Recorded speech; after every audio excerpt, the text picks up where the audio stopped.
Boa, turma. Dando continuidade, vamos agora para os exercícios resolvidos em relação ao assunto de juro composto. Finalzinho da página 16, nós temos uma situação problema. Vou chamar aqui R7. Lembrando que nós deduzimos na aula anterior que a fórmula de juro composto é o montante igual ao capital vezes 1 mais a taxa elevada ao tempo. Foi feita toda a descrição de como se chegou a essa fórmula. Então, vamos agora aplicar a situação problema. Com um capital de R$ 1.500, foi feita uma aplicação que rende juro composto de 1,2% ao mês. Então, já tenho duas informações aqui. Eu tenho o capital, que é 1.500, e tenho a taxa de juros, e que é ao mês. Já sei que o tempo é relacionado ao mês. Qual será o saldo, o montante, desta aplicação após 6 meses? Durante esse período, não houver nenhuma outra movimentação na conta. Então, ele me deu capital, me deu a taxa, me deu o tempo.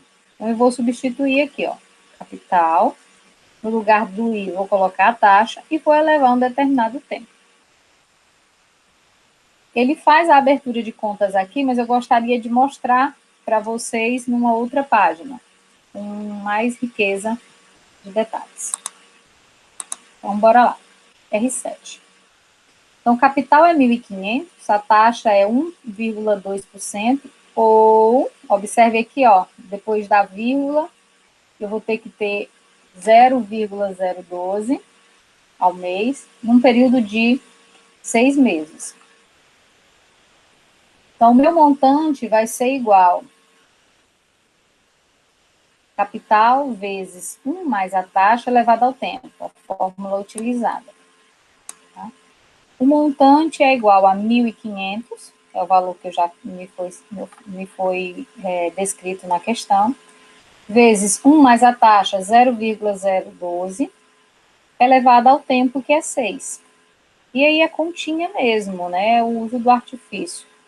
1 mais 0,012 dá 1,012. Isso vai estar elevado à sexta potência. Isso elevado à sexta potência dá em torno de 1,07419, de forma aproximada, tá? E aí, eu multiplicando esse valor por 1.500, eu chego ao montante final de R$ 1.611,29. Se nós observarmos lá no livro, ele usa a mesma linguagem. Tá? O detalhe é que as contas, elas são mais enxutas, devido ao espaço mesmo, tá, pessoal? Então, aqui, ó, no final, ele chega ao R$ 1.611,29, que nós acabamos de demonstrar. Passando agora para o R8, na página 17, nós temos aqui uma outra situação também bastante interessante. Veja mesmo, lá eu queria encontrar o montante. Então, era só substituir os valores do capital, da taxa e do tempo, tá? E aplicar o artifício das operações matemáticas. Potência, multiplicação, certo? Agora, uma dívida contraída R8. A juro composto aumenta 69% em 2 meses. Qual é a taxa mensal de juros? Ele já te disse que no final de 2 meses, essa é a taxa final. É 69%. Então, ele está falando aqui de uma taxa, como é que eu posso dizer? De uma taxa acumulada, né? Nós estamos falando aqui de um final de 2 meses, 69%. E sabe que foi em 2 meses. Mas ele não sabe qual é a taxa mensal. Aí você vai dizer, não, então é só dividir 69 por 2. Lembrando que quando nós trabalhamos taxas acumuladas, os valores não são apenas somados, eles interferem no valor anterior, como nós acabamos de mostrar a questão do montante. O montante do mês seguinte é sempre relacionado ao capital do mês anterior, que já é acrescido de juros, por isso usa-se a expressão juros sobre juros. Também vou abrir essa continha num outro espaço, mais acessível. Vamos lá para o R8. Então, veja mesmo, ele lhe deu uma taxa acumulada de 69%, ou 0,69, que já transformando em decimal. E lhe deu o tempo. Ele só não te deu que valor em si ele está falando. Ele quer saber quanto é a taxa ao mês. Eu sei que no acumulado ele é 69, sei que foi num período de 2 meses. Aí a fórmula que ele utiliza aqui é a mesma. 1 mais a taxa acumulada vai ser igual a 1 mais a taxa mensal elevada ao tempo. Que nesse caso a gente já sabe que o tempo é 2, então ela vai ficar elevada ao quadrado. A taxa aqui ao mês, esse AM, é justamente o que nós estamos querendo encontrar, tá? A taxa acumulada a gente tem que é 0,69 e o tempo a gente tem que é 2. Então, a gente vai fazendo artifícios matemáticos para ficar acessível e chegar ao resultado que nós estamos querendo, que é encontrar a taxa mensal. Então, 1 mais 0,69 é igual a 1 mais a taxa mensal ao quadrado. Então, 1 mais a taxa mensal ao quadrado é igual a 1,69. Eu só inverti aqui os lados para ficar mais conveniente a linguagem. Até porque o termo desconhecido ficando no primeiro membro fica mais fácil. Então, dando sequência aqui, como a intenção é ficar apenas com a taxa, a gente tem que criar artifícios matemáticos para ir cancelando os termos. Nesse caso, eu quis cancelar a raiz. Então, para cancelar, eu quis cancelar o expoente. Para cancelar o expoente, basta eu elevar tudo isso dentro de uma raiz quadrada, porque termos potência com... Isso é uma propriedade de potência.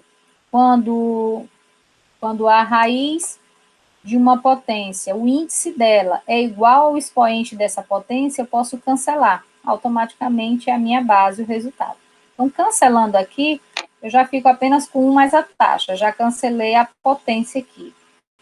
Só que tudo que eu faço de um lado, eu tenho que fazer do outro. Então, se eu extrair a raiz quadrada nesse primeiro membro, eu vou extrair a raiz quadrada nesse segundo membro também. Então, fazendo isso, o que é que eu tenho? Aqui sobrou 1 mais a taxa ao mês, vai ser igual a raiz de 1,69, que é 1,3. Mais uma vez, eu quero ficar apenas com a taxa mensal, que é o que eu estou procurando. Mas eu tenho 1 aqui positivo. Se eu retirar um negativo, se eu colocar um negativo aqui, 1 menos 1 vai ser 0, eu vou poder cancelar. Então, se eu fiz isso aqui no primeiro membro, eu tenho que fazer isso no segundo membro também. Porque aí eu fazendo isso, eu fico com quem? Com a taxa ao mês, que é o que eu estou procurando. E, em contrapartida, 1,3 menos 1 dá 0,3, ou 30%. Então, significa que as taxas foram de 30% por mês. Só que, como é acumulado, no final do primeiro mês, 30%, o resultado do montante é recalculado sobre 30% novamente. E aí chega ao valor final. Nós não estamos falando em valores, apenas em percentuais. Tá bom? Vou voltar lá no livro, para a gente dar sequência aos exemplos. Vamos aqui.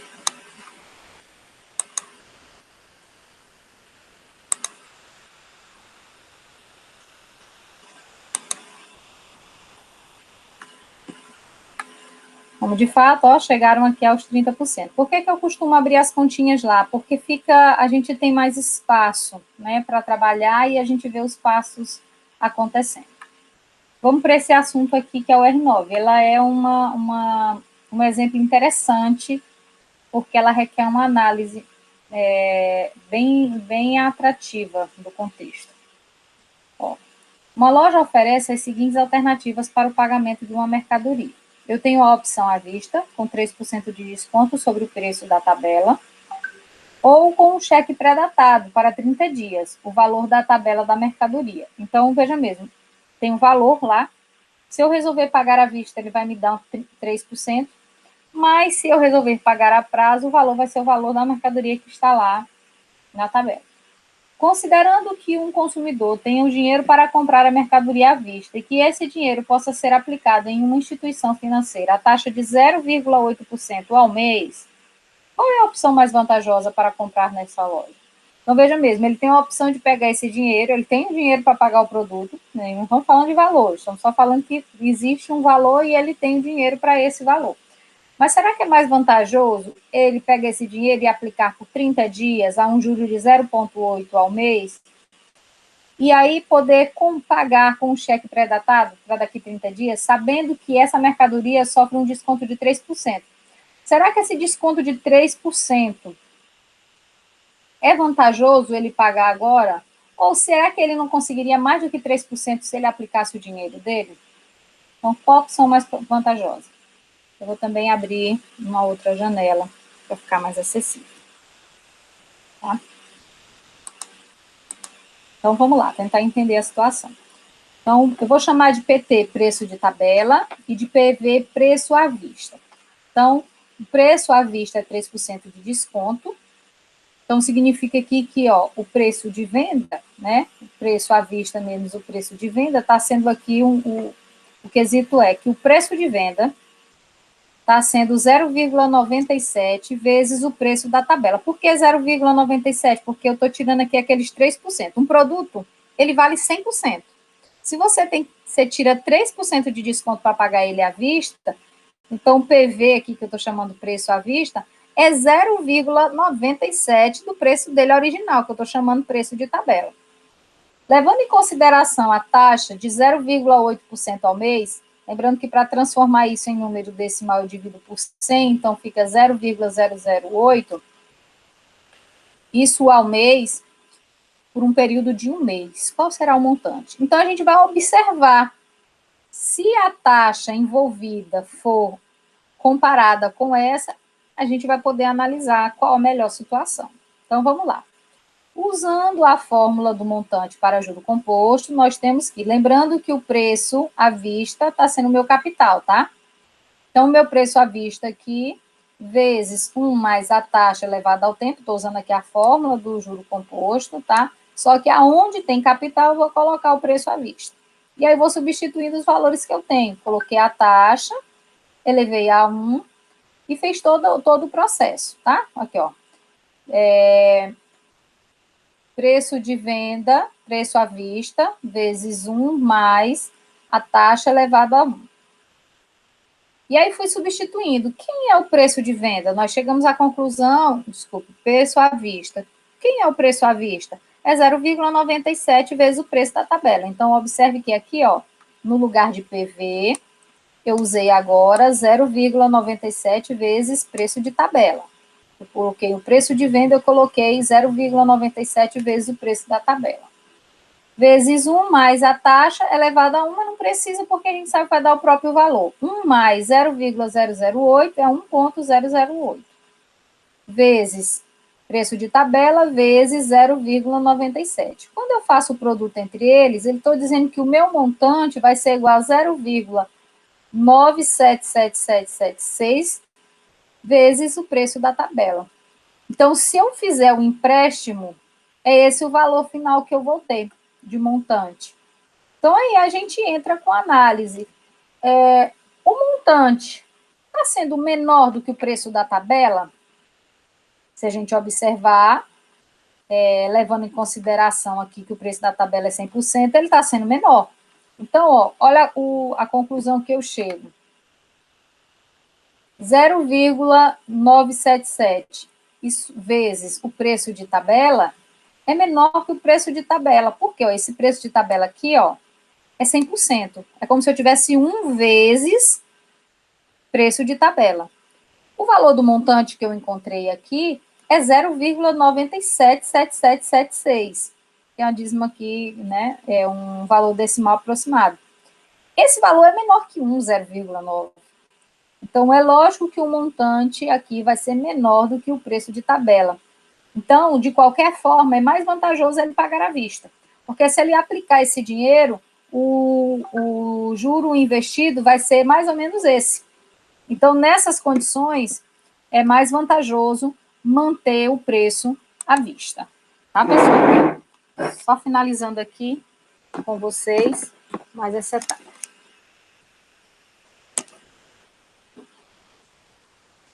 Nós teremos o exercício R10, mas eu gostaria de montar um outro vídeo, pois ele requer um relembre sobre logaritmos, tá bom?